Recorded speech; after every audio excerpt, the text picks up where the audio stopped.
રાજ્યમાં ગરમીનો પ્રકોપ ઓછો થશે। મોટાભાગના જિલ્લામાં 2 ડિગ્રી તાપમાન ઘટશે। 40 ડિગ્રીની આસપાસ તાપમાન રહેવાની સંભાવના। 6 દિવસ બાદ કેરળમાં ચોમાસાનું આગમન। વડોદરાની ગોત્રી GMERS હોસ્પિટલની બેદરકારીના કારણે ચાલુ પંખો લટક્યો। પંખો લટકી રહેતા દર્દી માંડ બચ્યા।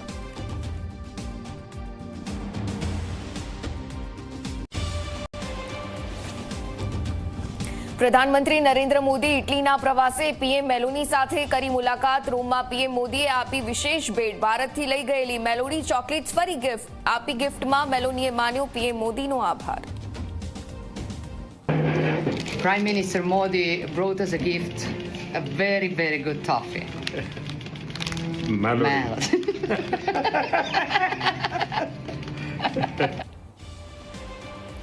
कांग्रेस नेता राहुल गांधीનું पीएम मोदी અને અમિત શાહ પર વિવાદિત નિવેદન। કહ્યું તમારા પ્રધાનમંત્રી અને ગૃહમંત્રી ગદ્દાર છે, તો ભાજપનો જવાબ રાहुल ગાંધી બોલે છે પાકિસ્તાનની ભાષા।